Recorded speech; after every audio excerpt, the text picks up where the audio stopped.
Маман яха. Норка болмаса. Норка дейм? Шимбеген абзалырақ дейді ғой.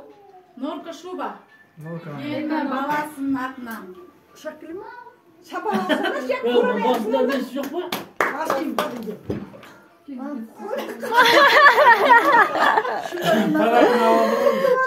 Құтты болсын. Қызым ипа көпті әкеп берген. Ана, келіп қойды бәрінің туғаныңыз. Рахмет, рахмет. Шешпей отырайын. Мен жоқ па? Сол бағаға келеді. Қазір ардақтың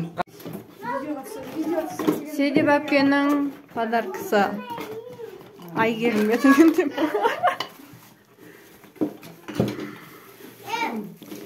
Екеу парны екен.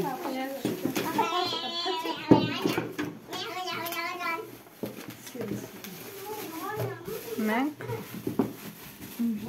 Күшті. Екеуісінің ішінде сет алайық. Сеткасы бар ма? Рахмет, қойдан қайтсын. Бетінен сүйіп қойсын.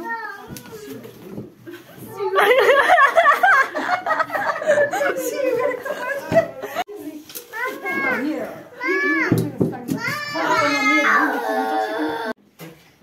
көршінің үйіне 5 тонна көмір түссе,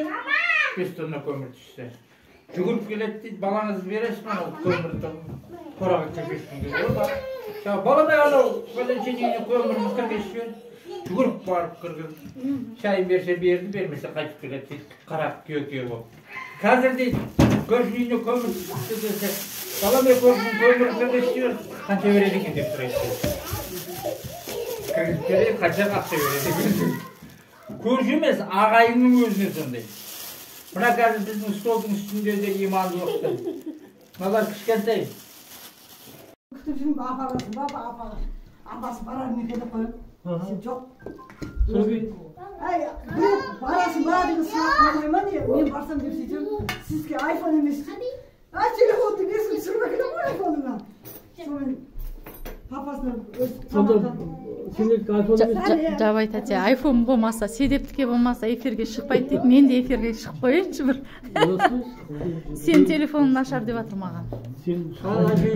Мен де эфирға шығып қойайын енді, айфон болмаса да. Бір жастықта қартай деген сөз жаттап қойыпты ғой бұл кісі.